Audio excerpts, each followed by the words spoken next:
صلی اللہ علی محمد صلی اللہ علیہ وسلم. اللهم صل على محمد النبي الأمي وعلى آله وسلم تسليما. اعوذ باللہ من الشیطان الرجیم. بسم اللہ الرحمن الرحیم والصلاة والسلام علی رسولہ الکریم. آج ہم بخاری شریف کی حدیث نمبر 13 اور 14 دیکھیں گے، اور یہ باب الایمان کی حدیث نمبر 7 اور 8 ہیں. یہ حدیث بڑی اہم حدیث ہیں، اور ہم پچھلی جتنی بھی حدیث ہم نے پڑھی ہیں باب الایمان کی، اس میں ایمان کی بنیادیں، اسلام کی بنیادیں اور ایمان کی شاخوں کے بارے میں ہم نے پڑھا. اور ایک حدیث میں ہم نے پڑھا تھا کہ ایمان کی 60 سے کچھ اوپر شاخیں ہیں، اور کچھ شاخوں کا تذکرہ ہم نے پچھلے دروس میں سنا. اس وقت جس چیز کا ذکر کیا جا رہا ہے، یوں سمجھیں کہ یہ ایک بہت پیاری شاخ ہے، لیکن اگر اس کو ہم شاخ سے زیادہ یہ کہیں کہ یہ بنیادی چیز ہے اور ایمان کا ہی ایک جز ہے، جس کا تذکرہ ان دو احادیث میں کیا گیا ہے، اور ان کے بغیر ایمان مکمل نہیں ہو سکتا، بلکہ ہم مومن ہی نہیں ہو سکتے. تو احادیث کیا ہیں، آئیے سنتے ہیں، اور پھر انشاءاللہ ہم ان کو مختصر تشریح کی دیکھیں گے. یہ حدیث ہے، بسم اللہ الرحمن الرحیم. عن ابی ہریرہ رضی اللہ تعالیٰ عنہ ان رسول اللہ صلی اللہ علیہ وسلم قال فوالذی نفسی بیدہ لا یؤمن احدکم حتی اکون احب الیہ من والدہ وولدہ. حضرت ابو ہریرہ رضی اللہ تعالیٰ عنہ سے روایت ہے کہ رسول اللہ صلی اللہ علیہ وسلم نے فرمایا، قسم ہے اس ذات کی جس کے ہاتھ میں میری جان ہے کہ تم میں سے کوئی شخص اس وقت تک مومن نہیں ہو سکتا جب تک وہ اپنے ماں باپ اور اولاد سے بڑھ کر مجھ سے محبت نہ کرے. اگلی حدیث میں اس میں تھوڑا اضافہ ہے، اور یہ حدیث حضرت انس رضی اللہ تعالیٰ عنہ سے روایت ہے، اور اس میں فرمایا، حضرت انس رضی اللہ تعالیٰ عنہ فرماتے ہیں، قال قال النبی صلی اللہ علیہ وسلم لا یؤمن احدکم حتی اکون احب الیہ من والدہ وولدہ والناس اجمعین، کہ تم میں سے کوئی مومن نہیں ہو سکتا جب تک وہ اپنے ماں باپ، اولاد اور تمام لوگوں سے بڑھ کر مجھ سے محبت نہ کرے. یعنی اس میں ایک اضافہ ہے، تمام لوگوں سے بڑھ کر. اسی چیز کو قرآن پاک میں جو اللہ تعالیٰ نے فرمایا، سورۃ الاحزاب آیت نمبر 6، بسم اللہ الرحمن الرحیم.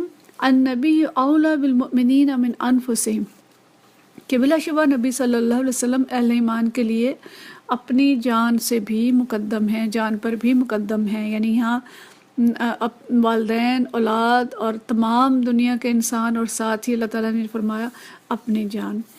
نبی کریم صلی اللہ علیہ وسلم والدین اور اولاد، اپنے نفس اور تمام دنیا سے زیادہ محبوب ہو جائیں. جب تک یہ نہیں ہوتا اس وقت تک فرمایا کہ تم لوگ مومن نہیں ہو. جہاں تک والدین اور اولاد کی ہم بات کرتے ہیں، تو یہ دو رشتے دنیا میں اہم ترین رشتے ہیں. جب بچے چھوٹے ہوتے ہیں تو ان دونوں رشتوں کی اصل حقیقت سمجھ میں آتی ہے.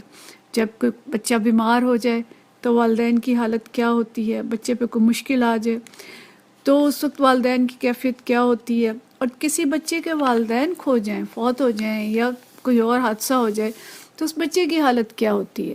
محبتوں کی یہ شدت ہم روزانہ محسوس کرتے ہیں، اور اس کو ہم دیکھتے ہیں. لیکن آپ صلی اللہ علیہ وسلم کا یہ فرمان کہ اس سے زیادہ محبت جو ہے وہ آپ صلی اللہ علیہ وسلم سے کی جائے، اور دنیا کے تمام انسانوں سے زیادہ، اور اللہ نے کہا کہ اپنے نفس سے بھی زیادہ. تو اس پہ ہمیں سوچنا چاہیے کہ کیوں، کیسی محبت ہو اور کیوں ہو. ہم سمجھتے ہیں کہ دنیا میں والدین سب سے زیادہ خیر خواہ ہیں. یعنی بے شک ہمارا ایمان یہ ہے کہ نبی کریم صلی اللہ علیہ وسلم سب سے زیادہ خیر خواہ ہیں، لیکن دنیوی رشتوں میں والدین جو ہیں وہ بچے کے سب سے زیادہ خیر خواہ ہوتے ہیں. لیکن کیا واقعی ایسا ہوتا ہے؟ ذرا غور کریں. عمومی رویہ جو ہم دیکھتے ہیں کہ والدین بچے کی تعلیم کے لیے بہت زیادہ فکر مند ہوتے ہیں، اور صبح اسکول کے لیے اس کو اگر نہیں اٹھتا تو مار پیٹ کے بھی اٹھاتے ہیں، اور سوتے ہوئے کس طرح سے اس کو جگاتے ہیں. اسکول نہیں جاتا، روتا چیختا بچہ، اس کو اٹھا کے اسکول چھوڑاتے ہیں. لیکن کتنے والدین ایسے ہیں کہ جو اس کی آخرت کے لیے بھی اتنی فکر کرتے ہوں، اتنی محنت کرتے ہوں، مسجد کے لیے اتنی محنت کر کے اسے مسجد بھیجتے ہوں، قرآن پڑھانے کے لیے اتنا درد رکھتے ہوں، اور اس کی حقیقی فلاح کے لیے اتنے فکر مند ہوں. تو پھر کیا معلوم ہوا کہ کیا والدین واقعی اتنے خیر خواہ ہیں جتنے ہونے چاہیے؟ لیکن نبی کریم صلی اللہ علیہ وسلم ہمارے لیے ماں باپ سے بڑھ کر بھی شفیق اور خیر خواہ ہیں، اور ہماری فلاح کے لیے اتنے حریص کہ اللہ نے بار بار قرآن پاک کے اندر گواہی دی کہ وہ ہمارے لیے کتنے فکر مند رہتے تھے، کہ اتنے زیادہ فکر مند کہ راتوں کو اٹھ اٹھ کر رویا کرتے تھے اور اتنا غم کرتے تھے، اتنی فکر کرتے تھے کہ خود اللہ تعالیٰ کو کہنا پڑا سورۃ الکہف کے اندر آیت نمبر 6 میں کہ فَلَعَلَّكَ بَاخِعٌ نَفْسَكَ عَلَىٰ آثَارِهِمْ إِن لَّمْ يُؤْمِنُوا بِهَٰذَا الْحَدِيثِ أَسَفًا، کہ نبی صلی اللہ علیہ وسلم شاید ان کے پیچھے غم کے مارے آپ اپنی جان کھو دینے والے ہیں کہ یہ لوگ ایمان نہیں لاتے۔ آپ صلی اللہ علیہ وسلم ہم سے زیادہ ہمارے خیر خواہ ہیں۔ ہم اپنے نفس کی پیروی میں غلط کام کرتے ہیں، غلط فیصلے کرتے ہیں۔ اپنی زندگیوں کا جائزہ لیں، ہم دن اور رات میں کتنے غلط فیصلے کرتے ہیں، ہم اپنے لیے کس کس طرح کی چیزیں پسند کرتے ہیں۔ آج کی انسانیت کو دیکھیں کہاں چلی گئی ہے، آپ مغرب کو جا کے دیکھیں، آزاد منش جو لوگ ہیں ان کو دیکھیں، اپنے نظام تعلیم کو دیکھیں، ہم نے کتنی حرام چیزیں حلال کر لیں، اور ہم کس کس چیز میں پڑ گئے، شراب کتنی عام ہے، کتنی نقصان دہ ہے، ہم جنس پرستی کیا کیا بیماریاں لے کے آئی ہے، لیکن کس طرح سے دنیا اس کے پیچھے اس کو ایک کے بعد ایک ملک جو ہے وہ اس کو قانونی قرار دیتا چلا جا رہا ہے۔ ہم اپنے لیے سوچیں، ہم خود اپنی ذات کے لیے سوچیں کہ رات اور دن میں ہم کتنے غلط عمل کرتے ہیں۔ جھوٹ انسان کے لیے تباہ کن ہے، دیانت اب نہیں ہوتی اور خیانت ہوتی ہے تو انسانیت تباہ ہو جاتی ہے، رشوت، کرپشن، سود، ساری چیزیں، لیکن انسان سب کچھ کر رہے ہیں۔ اور یہ مال کی محبت میں، نفس کی محبت میں، دنیا کی محبت میں غلط کام، غلط فیصلے، لیکن آپ صلی اللہ علیہ وسلم ہمارے لیے ہمیشہ درست فیصلے کرتے تھے، ہمیشہ درست رہنمائی فرماتے ہیں۔ ہمیں خود دوزخ سے بچنے کی فکر نہیں، لیکن آپ کو ہماری فکر ہم سے زیادہ ہے۔ حضرت ابو ہریرہ رضی اللہ تعالیٰ عنہ سے بخاری میں ہی ایک روایت ہے کہ تم پتنگوں کی طرح آگ میں گرے پڑتے ہو اور میں تمہیں کمر سے پکڑ پکڑ کر باہر کھینچتا ہوں۔ یہ بخاری کتاب الرقاق کی حدیث ہے۔ آپ رحمت للعالمین ہیں۔ آپ صلی اللہ علیہ وسلم پوری انسانیت کے لیے رحمت بن کے آئے تھے، کوئی دشمن تھا یا دوست تھا، مسلمان ہے یا کافر ہے، تمام انسانیت کے لیے آپ صلی اللہ علیہ وسلم رحمت اور محبتیں لے کے آئے۔ اور ہم نے اپنی زندگی میں دیکھا کہ آپ نے دشمنوں سے بھی برا سلوک نہیں کیا، ان کا بھی ہمیشہ بھلا چاہا، اور جنہوں نے آپ کو اذیتیں دی، تکلیفیں دی، ان کے ساتھ بھی آپ صلی اللہ علیہ وسلم نے بھلائی ہی کی۔ طائف کا سفر یاد کر لیں، آپ کو لہو لہان کر دیا گیا، پہاڑوں کا فرشتہ حاضر ہوا اور کہا کہ آپ چاہیں تو میں 2 پہاڑوں کے درمیان ان کو کچل دوں، تو آپ نے کیا فرمایا تھا کہ نہیں، مجھے امید ہے کہ اللہ تعالیٰ ان کافروں کی نسل سے ایسے لوگ پیدا کرے گا جو صرف اسی کی عبادت کریں گے اور اس کے ساتھ شرک نہ کریں گے۔ یہ حضرت عائشہ رضی اللہ تعالیٰ عنہ کی روایت ہے، بخاری کے اندر حدیث نمبر 3231 ہے۔ تو آج دنیا والے کیا کرتے ہیں؟ اگر کسی کو پتھروں سے زخمی کر دیا جائے، کسی خیر خواہ کے ساتھ اتنا برا سلوک کر دیا جائے تو وہ کیا کرے گا؟ کچھ نہیں کرے گا، تو کم از کم ان کی خیر خواہی سے باز آ جائے گا۔ لیکن نبی کریم صلی اللہ علیہ وسلم نے ہمیشہ خیر خواہی کی، صرف موجود لوگوں کی نہیں بلکہ آنے والی نسلوں کے بھی آپ صلی اللہ علیہ وسلم محسن ہیں۔ اللہ نے خود آپ کی بعثت کو احسان قرار دیا۔ لقد من اللہ علی المؤمنین اذ بعث فیہم رسول من انفسہم، آل عمران کی آیت نمبر 164، کہ اللہ نے مومنوں پر بڑا احسان کیا کہ ان کے درمیان خود انہی میں سے ایک رسول اٹھایا۔ اللہ تعالیٰ نے قرآن پاک کے اندر نبی کریم صلی اللہ علیہ وسلم کی جو کو بھیجا جانا تھا اسی کو احسان قرار دیے۔ تو جس کے احسان ہوتے ہیں اس سے فطری محبت ہوتی ہے، کسی کو کہنا نہیں پڑتا کہ اس سے محبت کرو۔